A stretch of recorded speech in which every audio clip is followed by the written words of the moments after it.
नमस्कार प्यारे साथियों, कैसे हैं आप सभी? आशा करता हूँ आप सभी बहुत अच्छे होंगे, स्वस्थ होंगे और मन लगा कर के आप अपने बिहार बोर्ड की परीक्षा की तैयारी काफ़ी अच्छी तरीके से कर रहे होंगे। साथियों, आज हम लोग बिहार बोर्ड क्लास 10th के जो 5 सब्जेक्ट हैं, यानी कि हिंदी, विज्ञान, संस्कृत, सामाजिक विज्ञान और गणित, जैसा कि आप सभी यह बहुत ही अच्छी तरीके से जानते हैं कि आज आपका यह 3 बजे टेस्ट हुआ था, ठीक है? जिसमें से काफ़ी अत्यधिक छात्र जो है वह पार्टिसिपेट भी किए थे। यही पेपर आप लोग को आज एजुकेशनल ज्ञान केंद्र की तरफ से प्रोवाइड कराया गया था। आशा करता हूँ आप लोगों ने अच्छी तरीके से टेस्ट दिया होगा।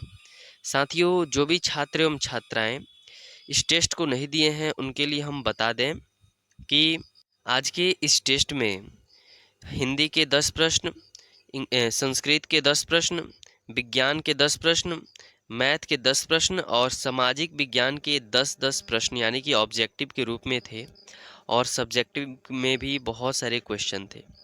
तो चलिए, जो यह प्रश्न था यानी कि प्रश्न संख्या 1 से 50 तक के प्रत्येक वस्तुनिष्ठ प्रश्न के साथ 4 विकल्प दिए गए हैं, जिनमें से कोई एक सही है। इन 50 प्रश्नों के उत्तर अपने द्वारा चुने गए सही विकल्प को OMR उत्तर पत्रक पर चिन्हित करें। तो आइए, जो लोग टेस्ट दिए हैं वे सभी अपना मिलान करते चले जाइएगा कि आपका कितना सही है।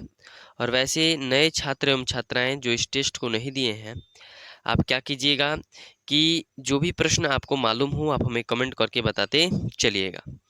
चलिए, आपका पहला ऑब्जेक्टिव है कि श्रम विभाजन और जाति प्रथा के लेखक कौन हैं। आपका ऑप्शन है महात्मा गांधी, जवाहरलाल नेहरू, राम मनोहर लोहिया और भीमराव अंबेडकर। तो देखिए साथियों, हिंदी के प्रथम चैप्टर श्रम विभाजन और जाति प्रथा से यह प्रश्न को लिया गया है और श्रम विभाजन और जाति प्रथा के लेखक जो हैं वह कौन है? भीमराव अंबेडकर जी। तो पहला का ऑप्शन डी आपका सही उत्तर हो जाएगा। वही दूसरा प्रश्न है कि डॉक्टर भीमराव अंबेडकर ने किस प्रथा को आर्थिक पहलू से भी खतरनाक माना है? पहला सती प्रथा, दूसरा दहेज प्रथा, तीसरा बाल विवाह प्रथा और चौथा है जाति प्रथा। तो भीमराव अंबेडकर जी ने जाति प्रथा को जो है वह आर्थिक पहलू से भी खतरनाक माना है, इसलिए ऑप्शन डी आपका सही उत्तर हो जाएगा। तीसरा प्रश्न है कि भीमराव अंबेडकर के प्रेरणा स्रोत रहे हैं। तो भीमराव अंबेडकर के जो प्रेरणा स्रोत क्या बुद्ध रहे हैं, कबीर रहे हैं, ज्योतिबा फुले रहे हैं या इनमें से सभी रहे हैं? ठीक है, तो बताइए। तो आप सभी ये अच्छी तरीके से जानते हैं कि भीमराव अंबेडकर के जो प्रेरणा स्रोत हैं वह बुद्ध, कबीर और ज्योतिबा फुले रहे हैं। अगला 4 नंबर प्रश्न है साथियों कि भाईचारे का दूसरा नाम क्या है? लोकतंत्र, श्रम, समूह या राजतंत्र? तो भाईचारे का जो दूसरा नाम है उसे ही हम लोग लोकतंत्र के नाम से जानते हैं, यानी option A is the right answer. 5 number प्रश्न है साथियों कि एनहिलेशन ऑफ कास्ट का हिंदी रूपांतरण किसने किया? ललई सिंह यादव, महात्मा गांधी, भीमराव अंबेडकर या बिरजू महाराज? तो एनहिलेशन ऑफ कास्ट का जो हिंदी रूपांतरण है वह ललई सिंह यादव जी ने किया हुआ है। साथियों, जैसा कि आप यह बहुत ही अच्छी तरीके से जानते हैं कि श्रम विभाजन और जाति प्रथा जो पाठ है वह भीमराव अंबेडकर के द्वारा दिया गया एक भाषण एनहिलेशन ऑफ कास्ट से लिया गया है और एनहिलेशन ऑफ कास्ट जो है वह अंग्रेजी भाषा में दिया गया भाषण है, जिसका हिंदी अनुवाद ललई सिंह यादव जी ने किया है। 6 नंबर प्रश्न है कि 20 के दांत कैसी कहानी है? सामाजिक, ऐतिहासिक, धार्मिक या मनोवैज्ञानिक? तो 20 के दांत जो है ना वह एक प्रकार की मनोवैज्ञानिक कहानी है। Option D is the right answer. 7 number प्रश्न है कि गिरधरलाल सेन साहब की फैक्ट्री में क्या था? किरानी, ड्राइवर, अकाउंटेंट या इनमें से कोई नहीं? तो गिरधरलाल जो था वह सेन साहब की फैक्ट्री में एक किरानी के पद पर था। Option A is the right answer. 8 number प्रश्न है कि सेन साहब की नई मोटर कार कितने की थी? ऑप्शन ए है 8,500, ऑप्शन बी 7,500, ऑप्शन सी 6,500 या ऑप्शन डी 5,500। तो सेन साहब की नई मोटर कार जो है वह कितने की थी? तो 7,500 की स्ट्रीमल इंड नामक काली कार थी। चलिए 9 नंबर प्रश्न है कि मदन किसका बेटा है? सेन साहब का, गिरधर लाल का, सोफर का, अखबार नवीश का। तो मदन जो है वह किसका बेटा है जी? गिरधर लाल जी का बेटा है। Option B is the right answer. अगला 10 नंबर प्रश्न है कि खोखा के दो दो दांत किसने तोड़ डाले? Option A Kasu, option B Madan, option C Girdharlal या ऑप्शन डी सेन साहब। तो खोखा के जो दो दो दांत हैं वह कासू ने क्या कर दिए हैं? तोड़ डाले हैं। साथियों आप हमें कमेंट बॉक्स में यह बताइए कि यह जो हिंदी के 10 ऑब्जेक्टिव थे, आपको इस 10 में से कितने ऑब्जेक्टिव आपके सही हुए हैं? आप हमें कमेंट करके जल्दी से जल्दी बता दीजिए। आइए अब यह विज्ञान के ऑब्जेक्टिव 10 हैं। जैसे कि 11 नंबर प्रश्न है कि मैग्नीशियम ऑक्सीजन के साथ संयोग कर क्या बनाता है? ऑप्शन ए है MgCO3, ऑप्शन बी है MgO या ऑप्शन सी है MgSO4 या ऑप्शन डी है MgCl2। तो मैग्नीशियम जो है जब ऑक्सीजन के साथ संयोग करता है तो MgO यानी मैग्नीशियम ऑक्साइड का निर्माण करता है। 12 नंबर प्रश्न है कि दूध से दही बनना कैसा परिवर्तन है?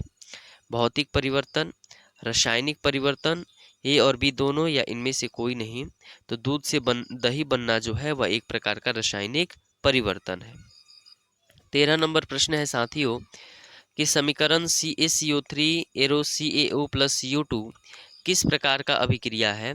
संयोजन अभिक्रिया, वियोजन अभिक्रिया, अवक्षेपण अभिक्रिया या उदासीनीकरण अभिक्रिया। तो समीकरण CaCO3 यानी कि कैल्शियम कार्बोनेट जब टूटता है तो कैल्शियम ऑक्साइड और कार्बन डाइऑक्साइड का निर्माण करता है। यह एक प्रकार की वियोजन अभिक्रिया हो जाएगी। अगला 14 नंबर प्रश्न है कि निम्न में से कौन संतुलित समीकरण नहीं है? Fe plus Cl2 arrow FeCl3, Mg plus CuSO4 arrow MgSO4 plus Cu, option C है NaOH plus HCl arrow NaCl plus H2O या ऑप्शन डी है इनमें से कोई नहीं।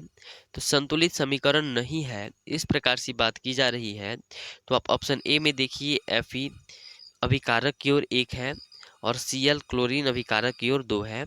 वही उत्पाद की ओर Fe 1 है लेकिन जो है क्लोरीन कितना है? 3 है। तो यह एक असंतुलित समीकरण है यानी कि संतुलित समीकरण नहीं है, जबकि ऑप्शन बी और सी एक प्रकार के संतुलित समीकरण है।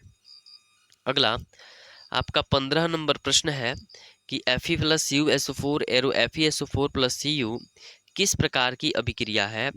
संयोजन अभिक्रिया, अपघटन अभिक्रिया, विस्थापन अभिक्रिया या इनमें से कोई नहीं।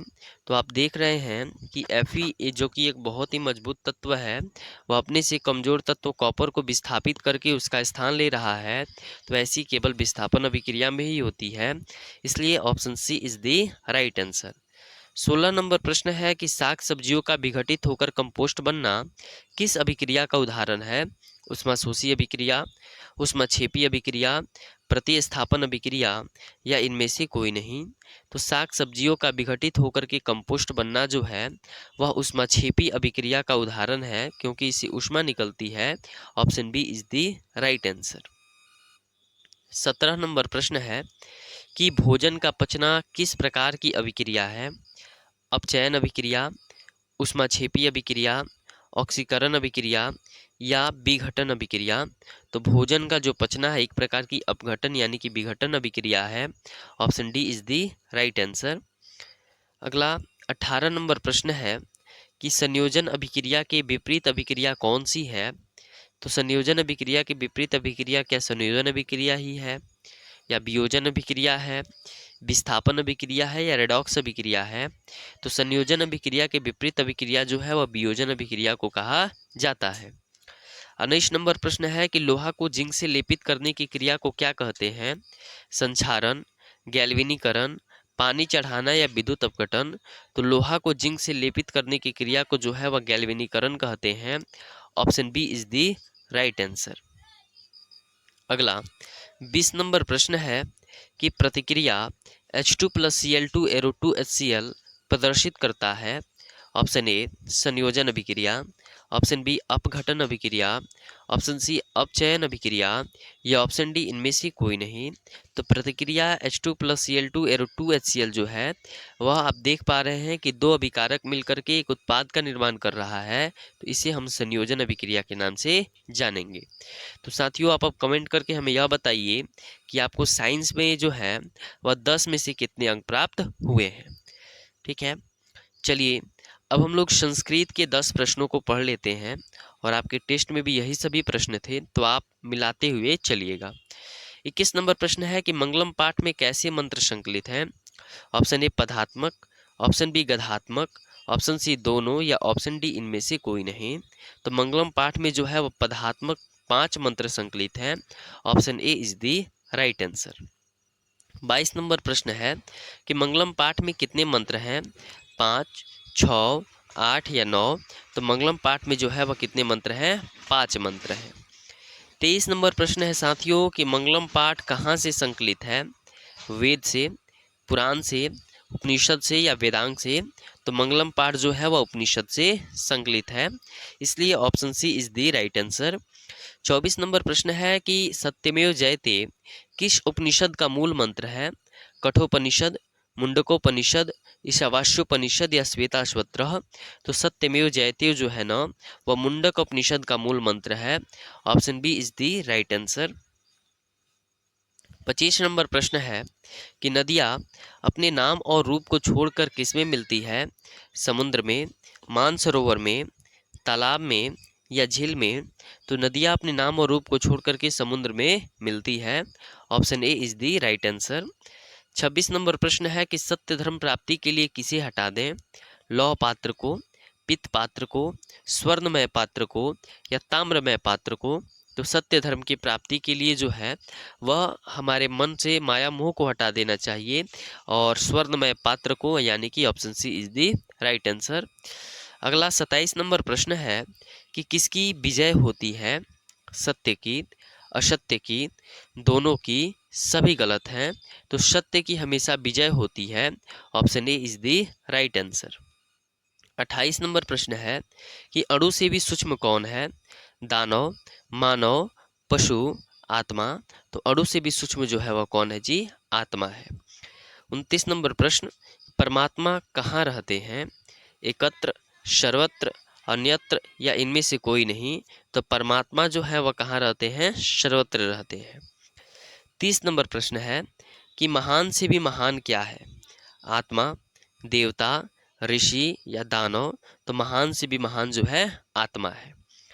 31 नंबर प्रश्न है कि बिहार में किसकी प्रधानता है, कृषि की, खनिज की, उद्योग की या इनमें से कोई नहीं। तो बिहार में जो है वह कृषि की प्रधानता है। साथियों सर्वप्रथम आप हमें यह बता दीजिए कि आपको यह जो संस्कृत के 10 प्रश्न हुए हैं, इन 10 प्रश्नों में से आपका कितना सही है। चलिए 31 नंबर प्रश्न तो हम हल कर दिए कि बिहार में जो है वह कृषि की प्रधानता है। 32 नंबर प्रश्न है साथियों कि भारत में योजना आयोग का गठन कब किया गया था, 15 मार्च 1950 या ऑप्शन बी है 15 मार्च 1951, ऑप्शन सी है 15 मार्च 1952 या ऑप्शन डी है 6 अगस्त 1952। तो भारत में योजना आयोग का जो गठन है वह 15 मार्च 1950 को किया गया था। 33 नंबर प्रश्न है कि भारत की आर्थिक व्यवस्था है समाजवादी, पूंजीवादी, मिश्रित या इनमें से कोई नहीं। तो भारत में जो है वह मिश्रित अर्थव्यवस्था है, आर्थिक व्यवस्था है। Option C is the right answer. 34 number प्रश्न है कि किस क्षेत्र को प्राथमिक क्षेत्र कहा जाता है, सेवा क्षेत्र, प्राथमिक क्षेत्र, उद्योग क्षेत्र या जो है इनमें से कोई नहीं। तो साथियों यहाँ पे प्राथमिक क्षेत्र की जगह आप लोग लिख लीजिएगा कि कृषि क्षेत्र, यानी कि कृषि क्षेत्र को ही हम लोग जो है वह प्राथमिक क्षेत्र के नाम से जानते हैं। 35 नंबर प्रश्न है कि निम्न में से किसे पिछड़ा राज्य कहा जाता है, पंजाब, केरल, दिल्ली, बिहार। तो बिहार को पिछड़ा राज्य कहा जाता है। 36 नंबर प्रश्न है कि भारत में पहली पंचवर्षीय योजना कब हुई थी, ऑप्शन ए है 1950 से 55, ऑप्शन बी है 1951 से 56, ऑप्शन सी है 1953 से 56 या ऑप्शन डी है 1961 से 66।